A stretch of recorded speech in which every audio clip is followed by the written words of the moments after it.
Hello, everybody, and thank you for tuning in to the Liberty Report.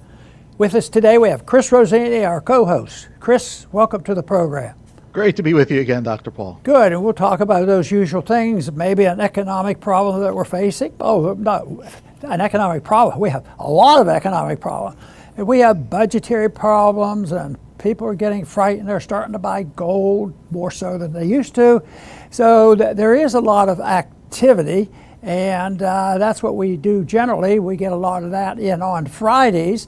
And that, to me, is important because we talk a lot about what's going on in the political world, the social world, the legislative world. But ultimately, I guess I have, over the years, looked at one of the indicators all the way back to 1971. When things were stirring, it was reflected in the price of gold.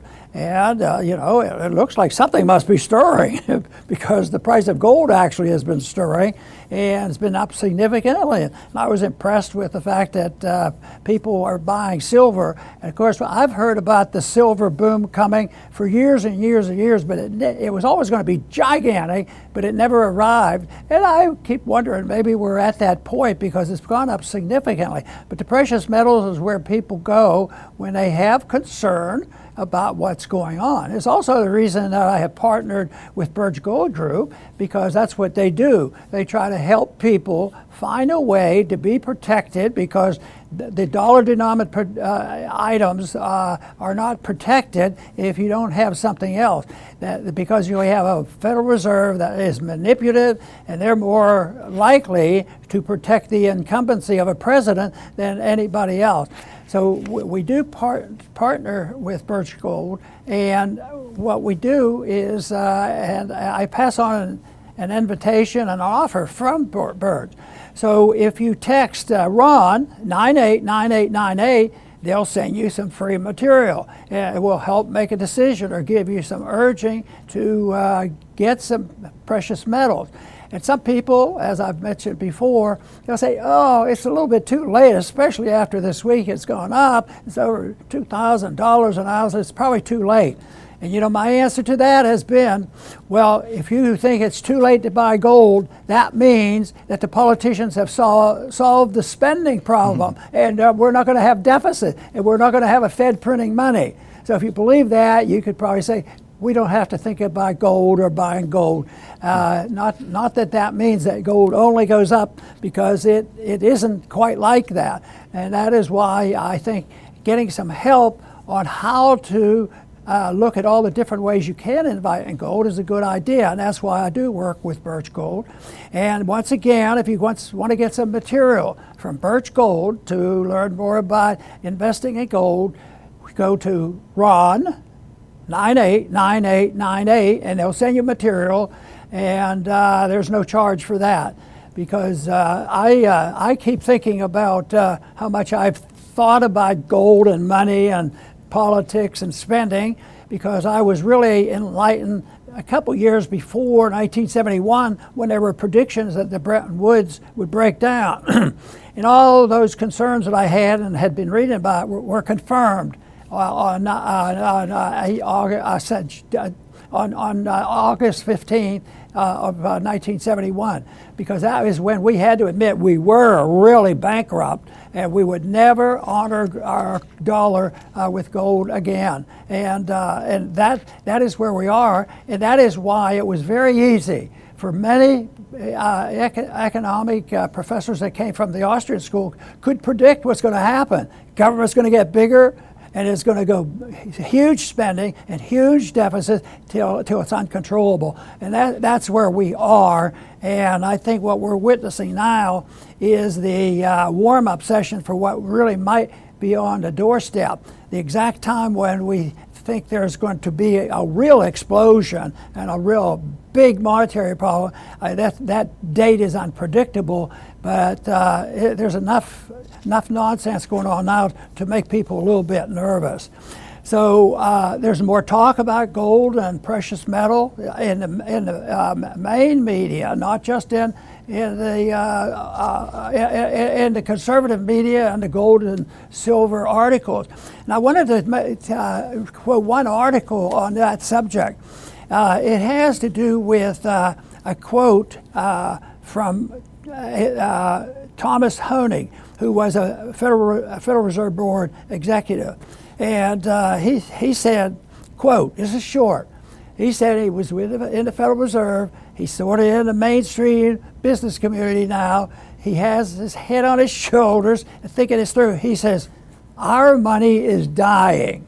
And I think he's right there. I think it's been dying. Maybe it's on his deathbed. But one thing though that I have accepted, but we don't know what will happen. The dollar will remain. The dollar stays around, just like the pound had stayed around. But the pound was king when the British Empire had control of the reserve currency. But once the pound lost its reserve currency status, then everything changed. But there's still a pound today, and we prop it up all the time. But that is the case. And that's what I think will probably happen with the dollar. It's going to be hard to just erase everything that's done in dollars because it's so big. But it doesn't mean that the interim of reaching that point of no return is going to be difficult, because even though we know exactly what the politicians could do, it wouldn't be that hard. If they did it, things would get better rather quickly, and it wouldn't be that bad. But it's not going to happen, because that little thing that I talk about is the people have to accept the fact that we spend less money in Washington. But there's a lot of people out of Washington that says cut spending. At the same time, they always have one item. They say, but. What if it involved refinancing something in Social Security? No, you mentioned that on a politician, he can't get elected. So there's pressure from the grassroots, pressure from the business community, pressure from the special interest group, but it leads to this concept that here we have a former Federal Reserve executive saying, our money is dying, and Chris, I believe he's right about that. We just don't know when that dying is going to end. Chris?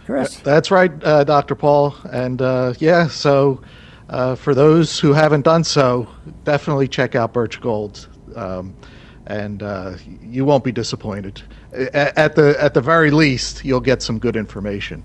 Now, today we're going to actually discuss the minimum wage, which, if you're a libertarian, you'll never stop talking about the minimum wage. It's one of the biggest economic fallacies, I guess would be a good word, and we're here to debunk the fallacies.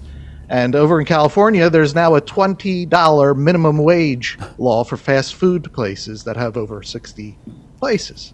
So, to start with, I understand the attachment to the minimum wage from the average person's perspective.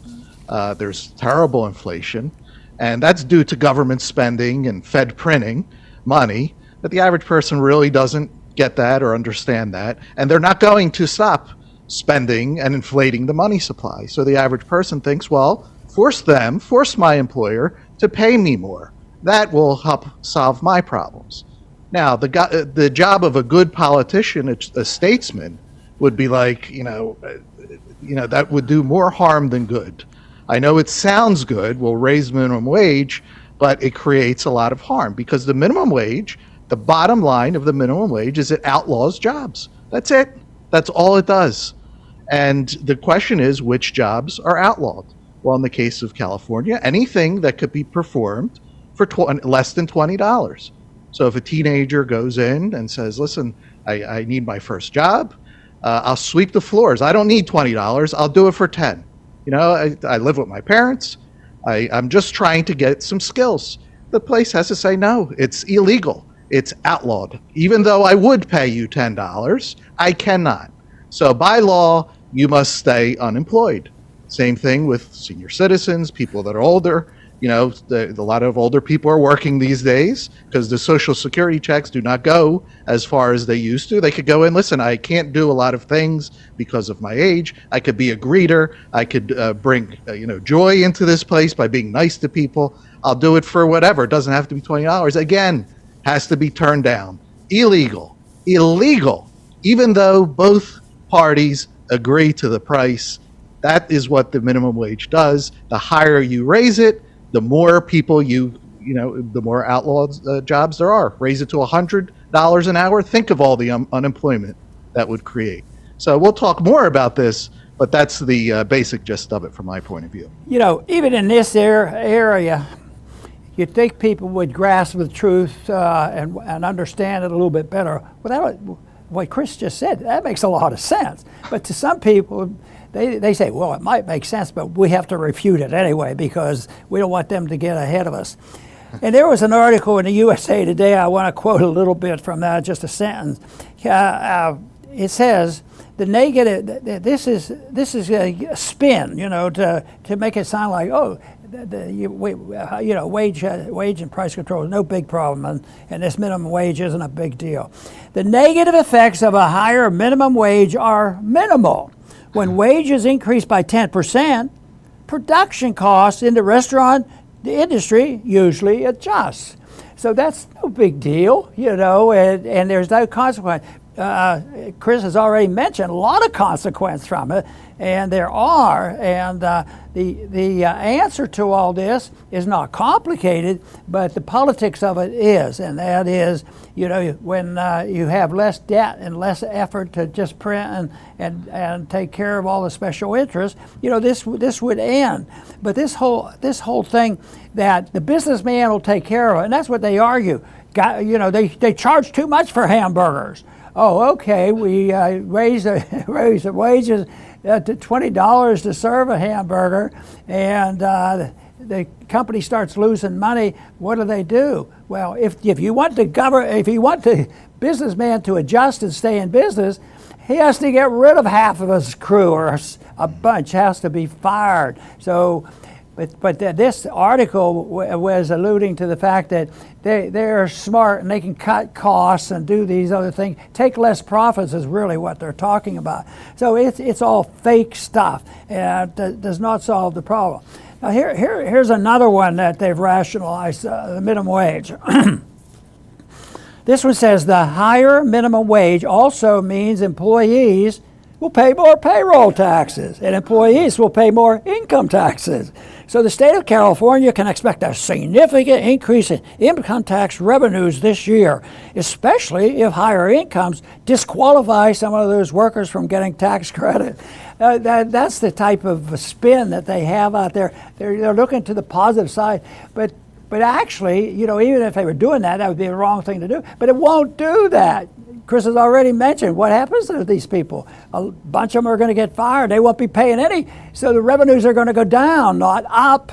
And the unemployment rates are going to go up. And that is what's happening. But they still try to spin this thing that things aren't all that bad. There was one article also that talked about the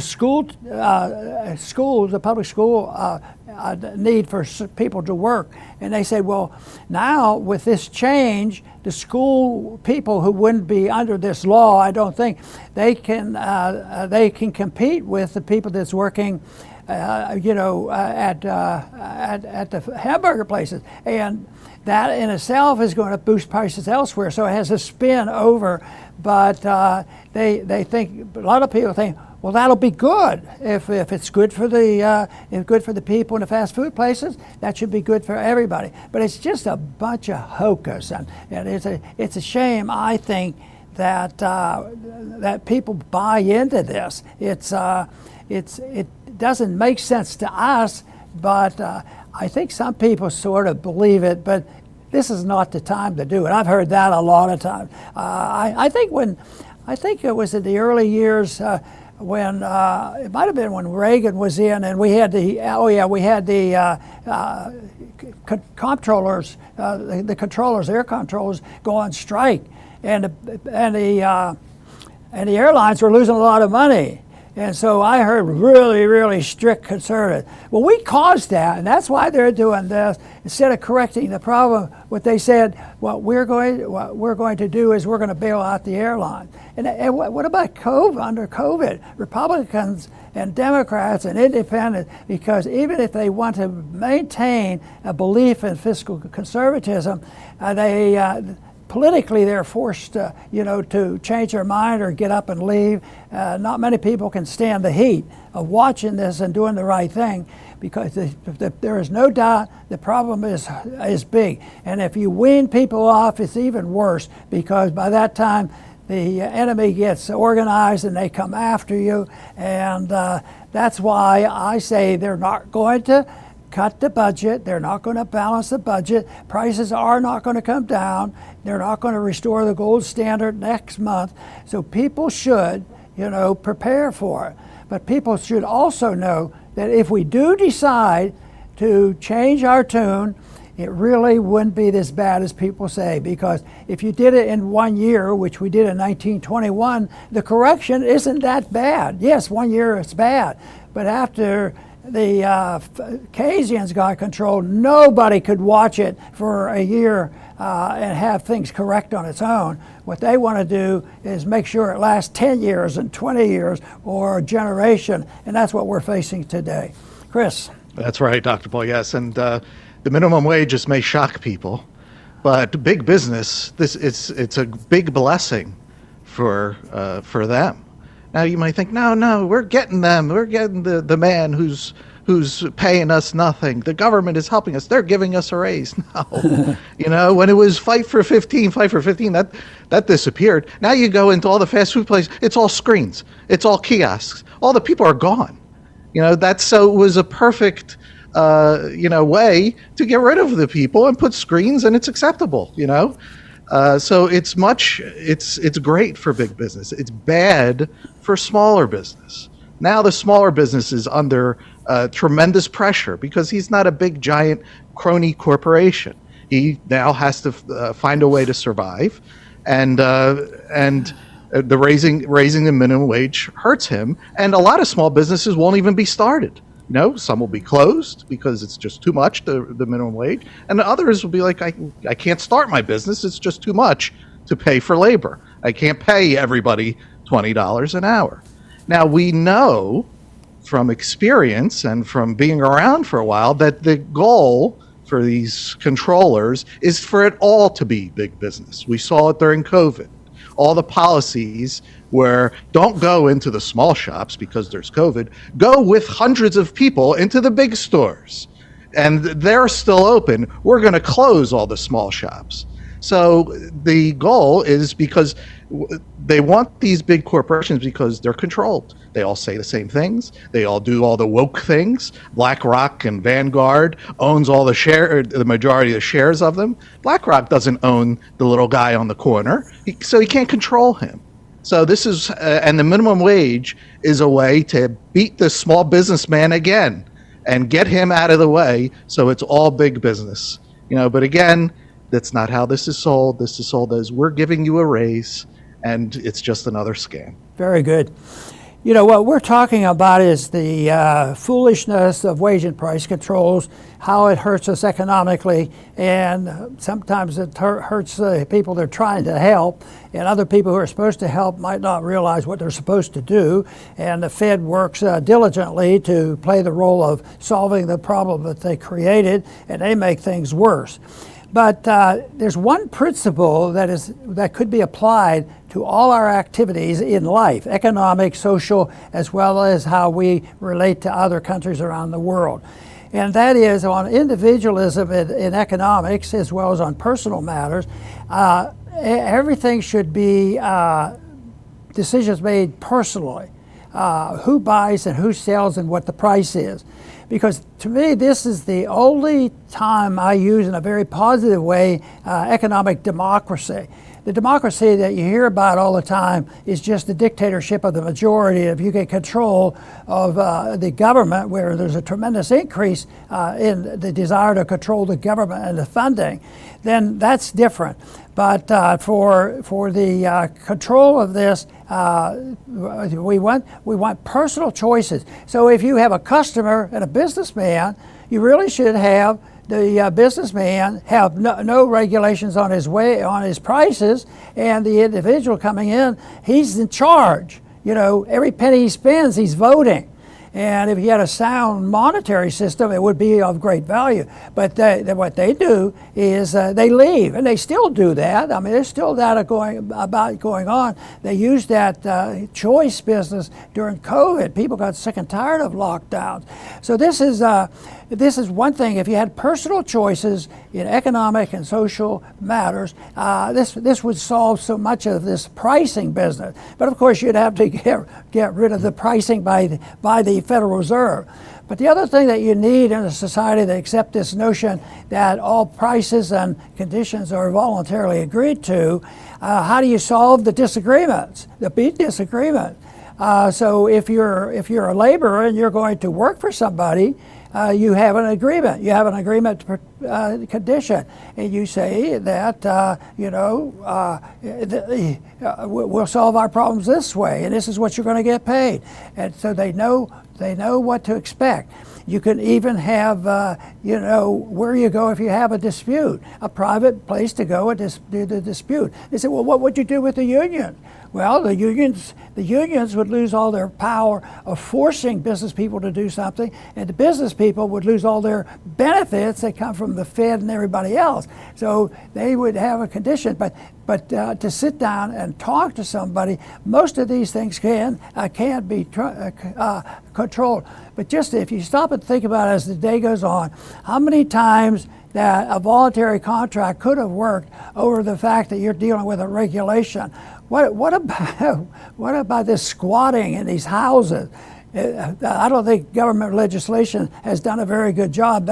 It's made it much worse.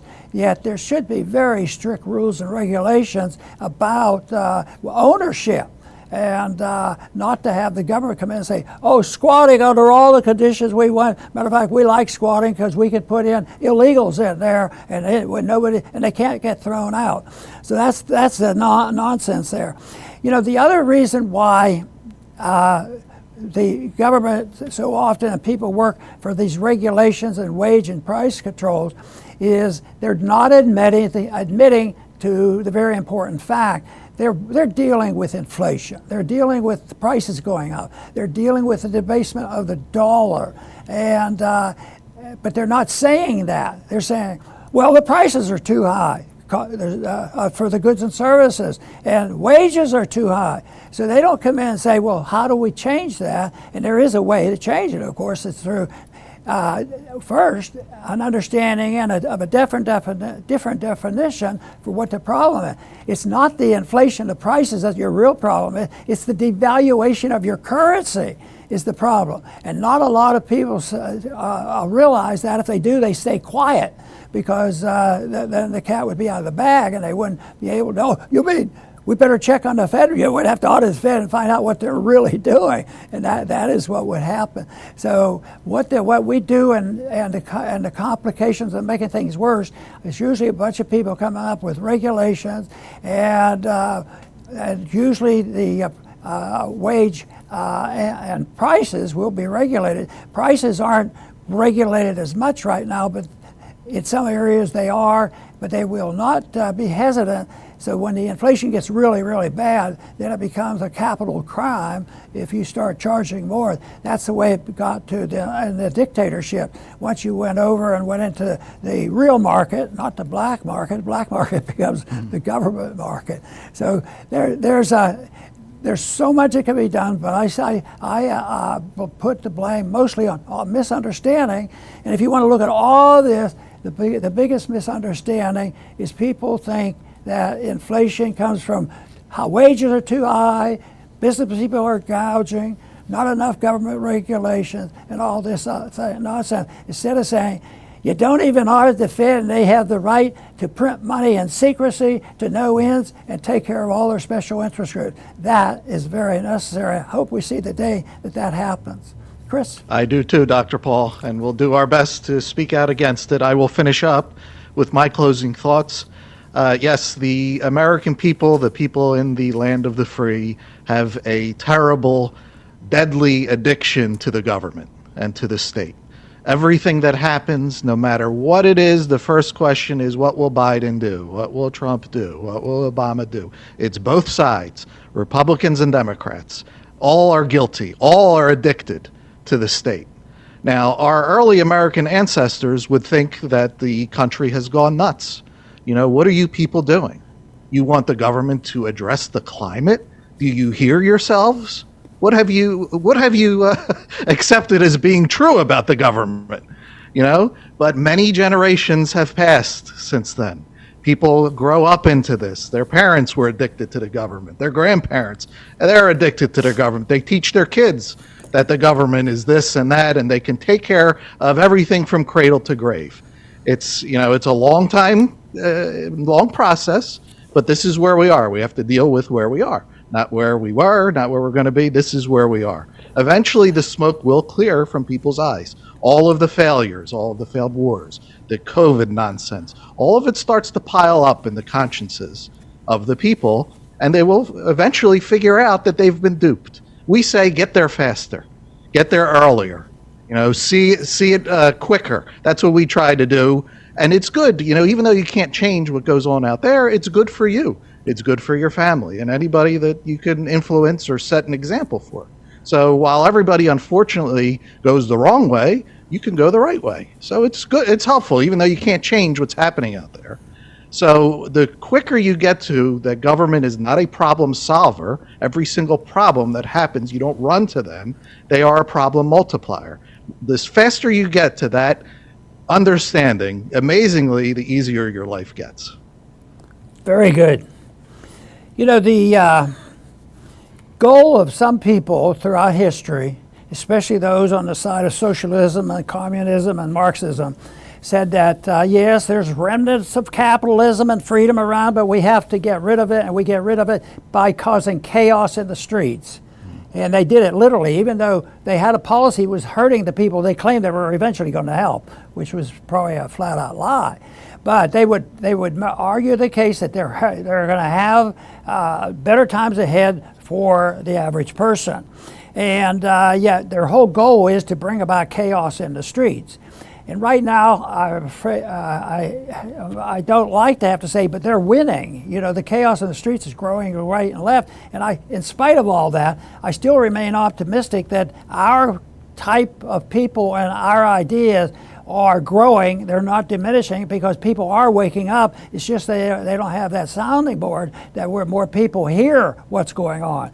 But anyway, if you think you want, well, who does this? Well, the various groups do it, but there are some intellectuals that have been around, and it's passed on down probably more than 100 years through our universities, and it cause chaos, like the monetary system. That causes the economic problems that we've been talking about. What about the craziness on immigration laws? Who invented these immigration laws and changes? Well, that's a more recent phenomenon, and it's up in the air for a fight, but it's causing a lot of chaos. And there are some people say this could end up in a civil war if we're not careful. But that would please the people who say we want to wipe the slate clean and rebuild in a perfect socialist system. And they do believe that, and they've had a lot of influence, and I happen to believe that Soros is involved in that part of the deal. I think the wage controls, well, we're going to help people. We're going to have wage controls, and we'll put price controls, and we'll settle this. And that just causes more chaos, and the streets become more violent. And also, you could just put into this, why do we do the ridiculous things with our foreign policy? We're flat out broke, have no money at all, and we come along and some little fluffy problem comes up in some country 6,000-7,000 miles away. Oh, it needs $20 billion tomorrow. Oh, okay. And they say, we don't mind that. Our printing presses have been watched, they're oiled, and they're ready to run, and they can do it now even faster than when we had to print it. Now we just use a click and we get computer money comes out. So yes, the foreign wars and the foreign policy, when you think about a non-interventionist foreign policy, that means that we just stay at home, we take care of our homeland, and we don't try to police the world. and the world would become more peaceful. If you look at all the skirmishes and small wars and big wars, especially since World War II, we've been involved in just about all of them. And certainly we were instrumental in starting that mess in Ukraine, yet most people still think, oh no, Russia started that whole thing. So we'd have to change people's minds on what non-intervention means in economics, personal liberty, and internationally. And a lot of people say, some of the personal liberty sounds good. Yeah, I don't want to pay income tax. I don't want to have people telling me how I should live my life. But what they have to remember is you're also responsible for goofing off. Because if you do that and you have your liberty and you don't do well, you can't go to the government and say, take care of me because I made this bet on something that didn't work out. So along with the non-intervention and more liberty, you have more responsibility. And that's what we would like to see happen, because I believe so sincerely that is the way to peace and prosperity. I want to thank everybody for tuning in today to the Liberty Report. Please come back soon.